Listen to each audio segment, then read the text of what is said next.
Hey everyone, welcome to another episode of Black Sweater Talk. Marcus Lopez here. How's everyone doing? Didn't get out an episode last week because since the 5th of February I've been struggling with this cold, and it's just one of those colds that really knocked me off my feet. In the last 2 weeks I've lost my voice 3 times. So while I'm trying still not to talk as much, I've been getting a little antsy. I've been wanting to get out another episode, and at the same time, I'm just trying to get back into my normal routine. It's been a real struggle.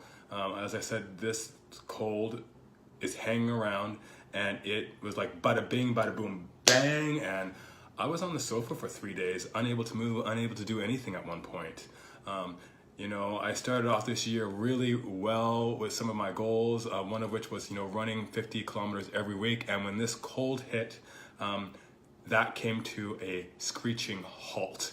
And I didn't run for 10 days. And this week, I've been slowly getting back into that. And even just running 5 kilometers has been exhausting.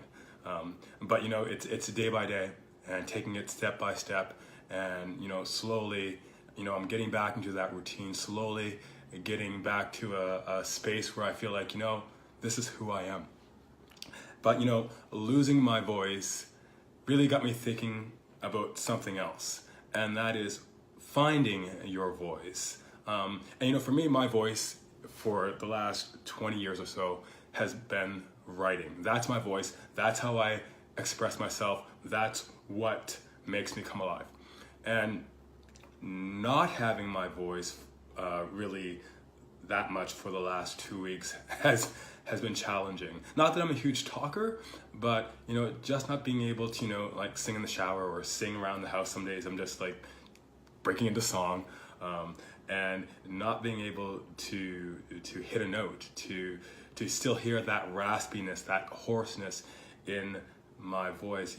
It doesn't feel like who I am. But like I said, running's been my voice, and we go through this process of finding our voice. And for me, if you know my story, if you've been along with me on this journey for a while, I didn't always know I wanted to be a writer. And that's because I spent so much of my youth at the piano. I grew up in church, and I started as soon as I learned to play the piano, and people realized that I was good at it. I was expected to play and perform all the time, and as a child I did that because I was told to do that, because I was told to use my gift of music to the glory of God.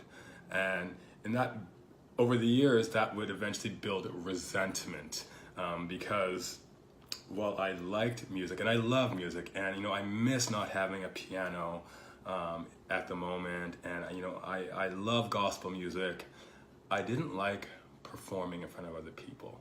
I didn't like being in the spotlight, that whole kind of here, a star is born, you're the star, now go and perform for us. When people came over to the house and people my parents like, oh, you're gonna play something for them? I'm like, no. And I literally run away crying because that wasn't who I was, didn't feel like who I wanted to be. And as I said, while I love music, it wasn't that thing that was most passionate. During elementary school, that's when I really started writing. That's when I really discovered sort of my passion for words. And the first story I ever wrote was this little book. I call it book because we had to laminate it. It was like 8.5 by 10 colored paper, and it was called Justice Must Be Done. I was a really big fan of what's that show? Matlock, with Andy Griffith. Really big fan of that. So I wrote this murder mystery, and I illustrated it too, and the illustrations, they sucked. But that was the moment that I knew I really wanted to be a writer. But again, music was the dominant force, and because of the pressure, I continued on with music. And even to university, when I was, first studying journalism, then studying French literature, I still took music lessons privately. Because I still, as I said, I've always loved music. It is, even though I don't have a piano right now, it is a big part of my life. But I remember, I was working with this one teacher, and I'll never forget. She was. I've had I've had many teachers in studying piano, but I have three who stand out the most because they were the ones who pushed me. They were the ones who challenged me in terms of music to go farther, to push harder, to excel when I really didn't want to. I just really wanted to come in, play around, have fun, and they were like, no, Marcus, you're talented. You can do more. And I was always hesitant again because there was always something else calling me. But I remember my last teacher, Carmen, she said, Marcus, I want you to do this. And what she wanted me to do, she wanted me to participate in one more musical competition. And I didn't want to because I'd stopped doing the exams. I'd stopped competing altogether. It's just, I hated the entire process. And she's like, no. She's like, if you're gonna work with me, this is what you're going to do. And it was kind of, whoa, here he is, someone who's challenging me, someone who is calling me to task. And so I signed up for this music competition in Halifax. It's called the Kiwanis Music Festival. And I entered the category where I was going to play one of Bach's Preludes and Fugues. And the one I chose, she's like, Marcus, she's like, everybody plays that piece. And it was a Prelude and Fugue in C minor. She's like, pick something else. And I'm like, no, because I didn't even want to do this. So I'm like, these are the pieces I'm going to play. Let's go forward. And I went through the process. I practiced, and I actually practiced because often, because I play by ear, I would just kind of show up and say, oh, can you play that for me again? And go forward. But I actually took the time every day leading up to the competition to practice. I attended master classes. And the day of the competition afterwards, to I think her surprise and to my great shock, I placed third. And I was expecting to come in kind of near the bottom. And Carmen looked at me and said, you're ready.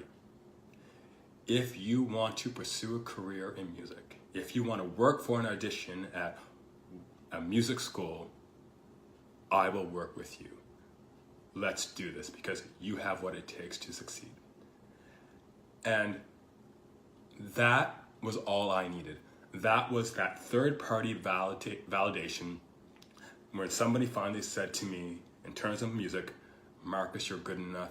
You have what it takes. That's the moment I quit. And quitting is a very big word. And I didn't just quit music. What I knew from that moment on that I didn't have to chase that anymore because that wasn't my dream. That had always been somebody else's dream.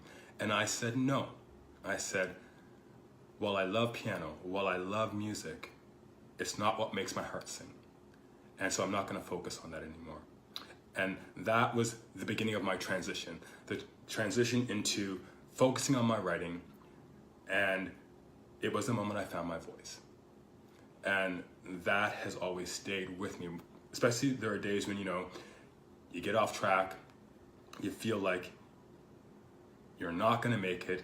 You're always looking around the corner, a little bit to the future. You're seeing other people doing things better than you, and you're always comparing yourself to others, and you're wondering, can I really do this? But I knew I wanted to do this. I wanted to focus on my writing.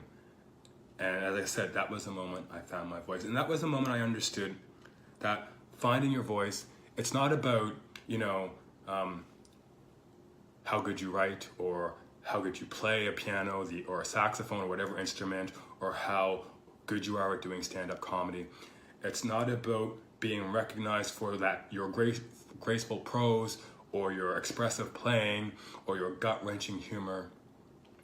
Finding your voice is about discovering and accepting what you're passionate about, what makes you come alive,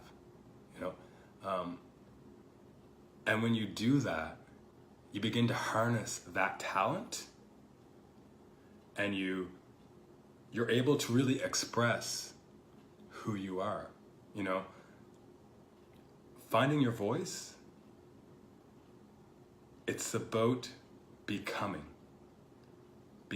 who you are, doing what you love, no matter how crazy it sounds to others. It really is about expressing